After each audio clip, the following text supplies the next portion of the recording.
تانلیہ والا سے اگر نہیں کسی کا بن رہا، کوئی ایشو وہاں پہ آ رہا ہے، تو کیا وہ فیصل آباد آ کے بنا سکتا ہے تانلیہ والا ضلع سے آ کے؟ آ سکتے ہیں۔ اچھا، اور چنیوٹ سے، ٹوبہ سے، جھنگ سے، یہاں سے لوگ بھی آ کے فیصل آباد میں بنوا سکتے ہیں؟ نہیں، ان کو ایریا جو آئیڈینٹیفائی کر دیا ان کا، وہ وہاں سے ان کو انٹرٹین کیا جائے گا۔ یہ گورنمنٹ کا رول ہے؟ یہ گورنمنٹ کا رول ہے۔ اور اگر وہاں پہ کوئی ایشو آ رہا ہے تو وہ وہیں سے ڈیزالو ہوگا، وہیں سے ریزالو ہوگا۔ لیکن کہنے کا مقصد یہ ہے کہ ایک ریجن کا بندہ دوسرے ریجن میں جا کے اپنا پاسپورٹ نہیں بنا سکتا۔ آئی ڈی کارڈ کے اوپر اگر فیصل آباد مینشن ہے تو فیصل آباد والا لاہور اس کا جو مستقل پتہ ہے نا آئی ڈی کارڈ پہ، وہ اسی ایریے میں ہی پاسپورٹ بنائے گا۔ یہ رول ہے؟ یہ رول ہے۔ ٹھیک ہے۔ اچھا، مجھے ناس بائے گورنمنٹ آفیسر کے، وہ جس ایریے میں جاب کر رہا ہوگا وہاں اس کو این او سی ملے گا، وہ اس ایریے میں جا کے اپنا، اس ایریے کے آفس میں جا کے اپنا پاسپورٹ بنا لے گا۔ گورنمنٹ کا کوئی بھی امپلائی ہو، ہاں، کوئی بھی امپلائی ہو، وہ ایک جگہ سے دوسری جگہ اگر موو کرتا ہے تو وہاں سے وہ فرض کرو کہ میرے پاس ادھر فیصل آباد میں کوئی ڈی جی خان سے کوئی آدمی ہے، وہ ادھر جاب کر رہا ہے، تو وہ اپنا پاسپورٹ بنانے کے لیے جب این او سی لے گا تو وہ این او سی لے کے ہمارے پاس آ جائے گا۔ این او سی کہاں سے لے گا؟ وہ اپنے ڈپارٹمنٹ سے لے گا نا۔ ٹھیک ہے، تو وہ متعلقہ ادارے کو ایک اپلیکیشن لکھے گا، لکھ کے وہاں سے این او سی لینے کے بعد جو ہے وہ آپ سے۔ اچھا، یہی ریکوائرمنٹس کیا اس کے بچے اور بیوی کے لیے بھی ہوگی؟ جی بالکل، جب اس کا اپنا این او سی ہوگا اس کے پاس، تو اس کے بچوں کا اور اس کی وائف کا بھی اسی آفس سے بن جائے گا۔ اور کیا پیرنٹس کا؟ پیرنٹس کا بن جائے گا، پیرنٹس کا بھی بن جائے گا اسی این او سی کے اوپر، اسی NOC کیونکہ یہ ڈیپینڈ کرتا ہے، بہت سارے لوگ ہوتے کسی دوسری جگہ سے ہیں لیکن فیصل آباد جاب کی غرض سے اگر گورنمنٹ جاب ان کی لگ جاتی ہے تو وہ یہاں پہ آ کے۔ اچھا، اس کے گورنمنٹ جاب کوئی بھی ہو سکتی ہے، چاہے وہ ٹیچر ہیں، پولیس میں ہیں، یا کوئی بھی؟ بالکل، کیوں نہیں، کوئی بھی ہو۔ ٹھیک ہے، اور پرائیویٹ لوگ انٹرٹین نہیں کر سکتے؟ نہیں، پرائیویٹ لوگ انٹرٹین نہیں ہوتے۔ اگر پرائیویٹ لوگ انٹرٹین کرنا ہو تو ان کو پھر ایڈریس دکھا جاتا ہے، پھر ان کی اگر ہمیں کنفرم ہو، انشور ہو کہ یہ واقعی یہ شفٹ ہو چکی ہیں، ٹھیک ہے، ان کا عارضی پتہ فیصل آباد کا ہے، تو پھر ہم اپنے ہیڈ آفس میں لیٹر لکھ کے ادھر سے اجازت لے کے ان کو انٹرٹین کر لیتے ہیں۔ اور یہ بھی پاسبلٹی ہے کہ اسے آئی ڈی کارڈ پہ اسے چینج کروانے کے لیے کہا جائے؟ نہیں، آپ وداؤٹ چینج کیے بھی یہ کیا جا سکتا ہے؟ اس کے لیے پروسیس یہ ہوتا ہے ناظرین کہ آپ اپلیکیشن لکھ کے دیں گے، جو پاسپورٹ امیگریشن کا ان کا آفس ہے، یہ ہیڈ آفس سے اپروول لینے کے بعد اس کو جو ہے وہ تیاری کروا لیں گے اس کی۔ تو مجھے یہ بھی بتائیے گا کہ یہ جو فیک ایجنٹس ہوتے ہیں، یہ پاسپورٹ آفس کے باہر ہی صرف کام کرتے ہیں یا اس کے علاوہ بھی کہیں پہ؟ جو کہیں بھی جو فیک ایجنٹ ہیں وہ کہیں بھی مل سکتے ہیں، آپ کہیں پہ بھی مل سکتے ہیں۔ تو اب تک اگر پچھلے 6 ماہ میں دیکھا جائے کتنی کارروائیاں ہوئی ہیں، کتنے لوگوں کو پکڑا گیا؟ میں نے پچھلے 4 ماہ سے میں ادھر ہوں تو میں نے 2 دفعہ 2 پرچے ایف آئی آر کروائی ہیں ان کے اوپر، اور 5-6 دفعہ ان پہ کارروائی کروائی ہے اور 2 ایف آئی آر کروائی ہیں۔ کتنی رقم بٹورتے ہیں یہ، کیا کہتے ہیں طریقہ واردات؟ تھوڑا سا مجھے بتائیے گا، 200 مل کیونکہ جائے، آپ 500 مل جائے، 1000 مل جائے، جتنے مل جائے، جس کی جتنی دیہڑی لگی اس نے پکڑ لی۔ اور مقصد یہ ہوتا ہے بعض اوقات جو عام فہم لوگ ہوتے ہیں جو گاؤں سے آتے ہیں ان کو تو بیچاروں کو پتہ نہیں ہوتا، لمبی لمبی قطاریں دیکھ کے ہی ڈر جاتے ہیں، تو لائن میں آگے لگوانے کے لیے بھی صرف لائن میں لگوانے کے لیے، اچھا صرف لائن میں لگوانے کے لیے پیسے لے لیتے ہیں۔ بالکل ٹھیک کہہ رہے ہیں آپ۔ اچھا، مجھے یہ بتائیے گا کہ ملکی حالات کی وجہ سے بھی بہت سارے لوگ جو ہے وہ چھوڑتے چلے جا رہے ہیں اور پاسپورٹ بنانے والوں کی تعداد غالباً اسی وجہ سے زیادہ ہوگی۔ آپ نے دیکھا ہوگا سوشل میڈیا پہ بھی کمپین چل رہی ہے اور کہا جا رہا ہے کہ جتنی جلدی ہو سکتا ہے یہاں سے ابراڈ موو کر جائیں۔ مجھے یہ بتائیں کس طرح کے لوگ آ رہے ہیں پاسپورٹ بنوانے کے لیے زیادہ تر؟ ہاں، پاسپورٹ بنانے کے لیے ہر طرح کے لوگ آ رہے ہیں۔ سب سے زیادہ اسٹوڈنٹس آ رہے ہیں، اسٹوڈنٹس، اس کے علاوہ لیبر کلاس بھی بہت آ رہی ہے، اسکلڈ پرسن بہت زیادہ آ رہے ہیں، ہر قسم کی اسکلڈ آ رہی ہے۔ یعنی ایک قسم کا یہ تو کریم جو ہے وہ پوری کی پوری، ٹھیک ہے، اگر جیسے کہ آپ کہیں کہ ایک اچھا کار مکینک ہے نا، وہ بھی آ رہا ہے، اس کی بھی کوشش ہے کہ میں اپنا پاسپورٹ بناؤں اور میں کہیں مڈل ایسٹ یا سعودیہ میں کسی ملک میں جاب ملے اور میں نکل جاؤں گا۔ یعنی آپ کے کہنے کا مقصد ہے ڈاکٹرز ہوں، انجینئرز ہوں، بزنس کمیونٹی کے لوگ ہوں، اسٹوڈنٹس، یہ سبھی لوگ آ رہے ہیں، اسکل لیبر، اور اس کے ساتھ ساتھ یہ جو طبقے آپ بتا رہے ہیں یہ تو اگر کریم پوری کی پوری پاکستان کی باہر شفٹ ہو جاتی ہے پھر یہاں کیا بچے گا؟ تو میرا خیال ہے ہمیں ناظرین اس چیز پہ لازمی طور پہ سوچنا چاہیے کہ ہمارا اپنا ملک ہے، ہمیں اس میں بہتری لانے کی خود سے کوشش کرنی چاہیے. البتہ گورنمنٹ کے بھی معاملات ہوتے ہیں، لیکن پھر بھی ہر ایک کی اپنی رائے ہوتی ہے، اپنی پرسیپشنز ہوتی ہیں اور اپنی سوچ کے مطابق کام کرتا ہے. تو یہاں پہ ایک چھوٹا سا بریک کے بعد دوبارہ حاضر ہوں گے. آپ نے کہیں نہیں جانا، ہمارے ساتھ رہنا.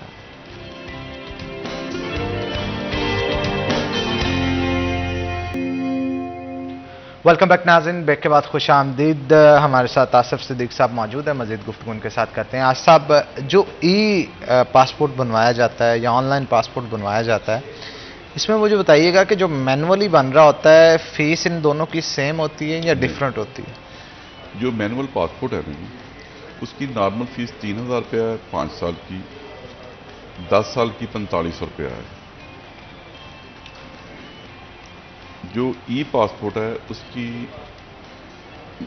نارمل فیس 5 سال کی 9000 روپیہ ہے اور 10 سال کی 13500 روپیہ ہے. اچھا. آن لائن پاسپورٹ کی یہ نہیں کہ آن لائن پاسپورٹ آپ ای پاسپورٹ بھی اپلائی کر سکتے ہیں اور عام پاسپورٹ بھی اپلائی کر سکتے ہیں. فیس کیٹیگری آپ پھر اسی پاسپورٹ کے حساب سے آپ نے ڈیسائیڈ کرنا ہے. آن لائن آپ کوئی بھی پاسپورٹ اپلائی کر سکتے ہیں. بالکل ٹھیک کہا آپ نے. اچھا مجھے یہ بتائیے گا، آپ نے بہت ساری گفتگو کی آپ کے ڈپارٹمنٹ کے حوالے سے.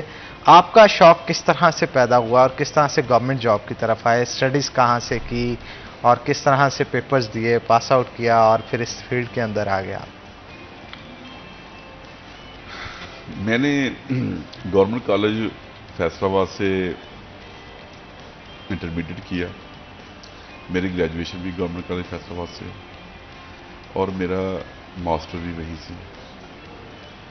میں نے ایگریکلچر یونیورسٹی فیصل آباد میں جاب کی. وہاں سے میں ڈیپوٹیشن پہ ادھر امیگریشن پاسپورٹ میں آیا.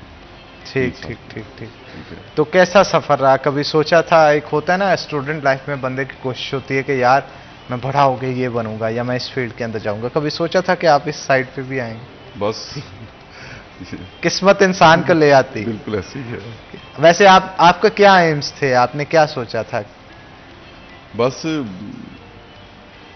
میں سمجھتا ہوں اس میں ماں باپ کی بہت سی دعائیں ہیں. ٹھیک ہے، اللہ پاک کی بہت خاص کرم ہے کہ جو نہیں سوچا تھا وہ بھی مل گیا. اچھا مجھے بتائیں، موویز پسند ہیں آپ کو؟ موویز دیکھتے ہیں؟ مشغلے کیا ہیں آپ کی؟ ہابیز کیا ہیں؟ آج کل تو بالکل ٹائم نہیں ملتا. ہاں. مصروفیت اتنی زیادہ ہوتی ہے. ٹھیک ہے. تو بالکل ہی ٹائم نہیں ملتا. لڑکپن کے دور میں اور آج کے دور میں کیا فرق ہے؟ جی وہ تو بہت ایک اچھا دور تھا، بڑا معصوم مانا سا دور تھا. یعنی کہ آپ کہہ لیں کہ وہ دور تو کبھی لوٹ ہی نہیں سکتا. ٹھیک ہے، بندے پہ کوئی ذمہ داری نہیں ہوتی، بندہ بالکل فری ہوتا ہے. تو اب تو ساری ذمہ داریاں، ہر چیز، ٹینشنیں، کام، تو یہ بڑا فرق ہے. گھر کا آفیسر کون ہے، بھابھی یا آپ؟ وہ تو ظاہری بات ہے، ہر گھر کی یہی کہانی ہے. اچھا، بھابھی کے ہاتھ کا بنا ہوا کیا پسند ہے زیادہ تر آپ؟ جو بنا کے دے دیں جی، پسند کرنا پڑتا ہے. یہ تو اب آپ خوف سے کہہ رہے ہیں، ڈر سے کہہ رہے ہیں، میرا خیال ہے خوشی سے نہیں کہہ رہے. نہیں جی، جو بن جائے وہی پسند ہے جی. بابا جی، ایک تو خواتین کا خوف ہے نا، یہ ختم ہونے کا نام نہیں لیتا، اور بیویوں سے لوگ اس طرح سے ڈرتے ہیں جیسے پتہ نہیں کیا ہو جائے گا. دیکھیں ماشاءاللہ اچھے خاصے آفیسر ہیں، لیکن کوئی بھی ان کی بدتریفی نہیں کر رہے. ان کی کوئی بات ہے تو وہ ہمارے ساتھ شیئر نہیں کر رہے کہ یار گھر بھی جانا ہے لوٹ کے. کیوں جی، گھر بھی تو جانا ہوتا ہے نا سب. اچھا مجھے یہ بتائیں، لو میرج ہوئی ارینج میرج؟ نہیں جی، ارینج میرج. ارینج میرج ہوئی، لو ہو گیا تھا پھر بعد میں؟ جی ارینج میرج ہے، مکمل ارینج میرج. مکمل ارینج میرج ہے جی، مکمل ہے. تو ماں باپ کی پسند کی؟ جی میری والدہ کی پسند کی تھی. اچھا، اور آپ کا لگن آپ کی زیادہ کس کے ساتھ ہے، مدر کے ساتھ یا فادر کے ساتھ؟ میرے والد صاحب ہم چھوٹے تھے جب فوت ہو گئے تھے. اچھا. ٹھیک ہے، میں سیکنڈ ایئر کا اسٹوڈنٹ تھا. تو میری والدہ پچھلے 2 سال پہلے فوت ہوئی ہے. ٹھیک ہے، اللہ تعالیٰ ان کو جنت. تو زیادہ تر پھر اٹیچمنٹ والدہ کے ساتھ رہی ہے، بہت زیادہ ان کے ساتھ اٹیچمنٹ رہی ہے میری. تو ماں جی ہے۔ کی سب سے زیادہ چیز کیا یاد آتی ہے آج بھی آپ کو، جس کو یاد کر کے آپ بڑا خوشی محسوس کرتے ہوں؟ ماں جی کی ہر بات بہت یاد آتی ہے، واہ واہ. ماں جی کی ہر بات بہت یاد آتی ہے، ہر پل ماں جی کو یاد کرتی ہیں، ٹھیک ہے. تو ماں تو ایک ایسی ہستی ہے کہ جس کی کوئی بات بھی ایسی ہے کہ جو یاد کیے بغیر نہیں رہا جا سکتا. اچھا بندہ ساری دنیا گھوم لے، کہیں سے بھی کھانے کھا لے، کچھ بھی کر لے، وہ ماں کے ایک تو پلو کی خوشبو بالکل اور دوسرا اس کے ہاتھ کے بنے ہوئے پراٹھے، یہ کہیں سے بھی آپ کو بالکل، لذت وہ نہیں، ساری زندگی نہیں بھول سکتے. ساری زندگی نہیں بھول سکتے. اور ایسا وہ ہی کہیں سے وہ لذت ملتی بھی نہیں، وہ سکون، وہ راحت نہیں، بالکل وہ کہیں سے نہیں ملتی. ایسا ہی ہے. تو مجھے یہ بتائیے گا کہ بچپن میں آپ شرارتی ہوتے تھے یا بس معصوم سے، ایک ہوتا ہے نا معصوم سا، ایک ہوتا ہے شرارتی ذرا؟ نہیں، میں بالکل بڑا شریف سا تھا. کوئی شرارت نہیں کرتے نہیں، تھے؟ بالکل کوئی شرارت وہ نہیں ہوتے کرتا تھے نا تھا. کچھ بچے ایسے بھی ہوتے تھے اسکول میں بچوں کے ٹفن چھین کے، نہیں، آپ ایسا کوئی سین نہیں کیا؟ بالکل ایسا کوئی. میں کوئی بالکل یادگار بڑا- واقعہ ہمارے ساتھ شیئر نہیں، کریں؟ بس میں بڑا شریف بچہ تھا. اچھا. ٹھیک ہے، اسکول جاتا تھا، گھر آتا تھا، بس کھیل کھول لیتے تھے، کھیل بس ایسے ہی اپنی لائف گزارتے تھے. اچھا مجھے یہ بتائیں کہ آپ کا فیوریٹ سنگر کون ہے، جس کو اکثر آپ موڈ جب ہوتا ہے سن لیتے ہیں؟ لتا. لتا جی کا کون سا گانا آپ لتا جی کا سنتے لتا جی کے بہت سارے گانے پسند ہیں. ہیں؟ اچھا مجھے یہ بتائیے کہ اگر دوبارہ آپ کو واپس سے اس زندگی میں لوٹ جانے کا موقع ملے، بچپن میں لوٹ گئے آپ، دوبارہ سے اسٹڈیز کی، دوبارہ سے ایم سیٹ کیا، تو کیا اسی جاب میں آنا چاہیں گے یا کچھ اور بننا چاہیں گے؟ میں تو اس پہ بالکل خوش ہوں. ٹھیک ہے، پتہ نہیں یہ دوبارہ ملتی ہے کہ نہیں، اس لیے ٹھیک ہے. یہی سیٹ ہے. جو اللہ نے دیا ہے، میں جو اس پہ حالات بہت خوش چل رہے ہیں ہوں، بہت راضی ہوں. جو حالات چل رہے ہیں، واپس اس سیٹ پہ آنے کا موقع ملتا ہے نہیں ملتا، اس لیے جہاں ہے سیٹ ہے، اللہ نے بہت اچھی چلائی ہے، بہت چلتی اچھی جائے چلائی. اسی طرح. اچھا مجھے یہ بتائیے گا، بچپن کے دوست یاد آتے ہیں؟ جی، میں آج بھی ان سے مکمل رابطے میں ہوں. ہاں، ہاں، میل ملاقاتیں میل ہوتی ہیں. ملاقات رہتی ہے. ٹھیک ہے، تو سب سے اچھا دوست کون تھا آپ کا؟ بہت سارے دوست ہیں. اب کوئی پھر- ایک ہوتا ہے نا جو، نہیں، وہ ایک دو کا نام لوں تو باقی ناراض ہو جائیں گے. لیکن پھر بھی ایک ہوتا ہے بہت دل کے قریب ہوتا ہے، کسی ایک سے رغبت زیادہ ہوتی ہے. نہیں، میرے بہت سارے دوست، بہت سارے دل کے چلیں قریب کسی ایک کا ہیں. نام لے دیں. نہیں، ایسے میں نام نہیں لوں گا. یار اتنا خوف دوستوں کا، توبہ توبہ، ایک کا نام تو لے دیں. بہت سارے دوست ہیں، بہت سارے پیار کرنے والے ہیں. تو بس چلیں کئیوں کا نام لے دیں آپ، جو ہیں ان کا نام بتا دیں. ویسے نام بتا دیں آپ، ہمیں پتہ چل جائے گا، اس میں سے پھر میں جو پوچھنا چاہوں گا وہ میں پوچھ لوں گا. تو مجھے بتائیں آپ کے دوست جو آپ کے بہت قریب ہیں، ان کے نام کیا کیا ہیں؟ آج کل کی بات کر رہے ہیں یا بچپن کی بات کر رہے ہیں؟ اچھا چلیں مجھے یہ بتائیں کہ ایک ہوتے ہیں نا بندہ جب اپنے اسٹوڈنٹ لائف میں ہوتا ہے، بہت سارے اس کے ٹیچر پسندیدہ ہوتے ہیں. آپ کے پسندیدہ ٹیچر کون تھے جن سے آپ نے پڑھا، آپ کو بہت کچھ سیکھنے کو ملا، آج بھی ان سے ملتے ہوں بڑی راحت محسوس ہوتی ہو؟ کوئی ایک ٹیچر جو آپ کو یاد آتے ہوں اکثر؟ جی ہاں، یہ ہے کہ ہمارے جو پرائمری اسکول میں ٹیچر ہوتے تھے، اللہ جنت نصیب کرے، ماسٹر اشرف صاحب ہوتے تھے ہمارے اسکول میں. ہمارے ویسے بھی وہ ہمسائے تھے، بہت اچھے ٹیچر تھے. ہم نے ان سے بڑا سیکھا، پڑھا ان سے. بڑے طبیعت کے سخت تھے، لیکن بڑا نا وہ ان کے یعنی کہ انہوں نے ہمیں نا بڑا اچھا ٹرین کیا تھا، بڑا اچھا انہوں نے ہمیں پڑھایا تھا. اور یعنی جیسے کہتے ہیں کہ بندے کا پتر بنا دے سی، وہی صورتحال تھی. آج کل کے بچوں کو تو بڑی سہولیات دی جاتی ہیں، وہ آج کل کے بچے تو وہ چیزیں ہی نہیں ہیں. ہمیں تو بڑا ڈر ہوتا تھا بچپن میں، اسکول میں ٹیچروں سے مار پڑتی تھی. اور وہ اسکول کو آج کے اسکول میں تو بڑا فرق ہے. مختلف جگہوں پہ، مختلف لوکیشنز کے اوپر آپ نے کام کیا ہوگا، شہر پھرے ہوں گے اس جاب کے اندر. سب سے میٹھے، بھولے، پیارے لوگ کس شہر کے لگے آپ؟ مجھے تو فیصل آباد کے لوگ بہت اچھے لگتے ہیں. شاید آپ کی جنم بھومی یہی ہے، اسی وجہ سے ایسے ہی کہہ لیں، اپنے شہر کے لوگ اچھے لگتے ہیں. اپنے شہر کے لوگ جو ہے وہ اچھے لگتے ہیں.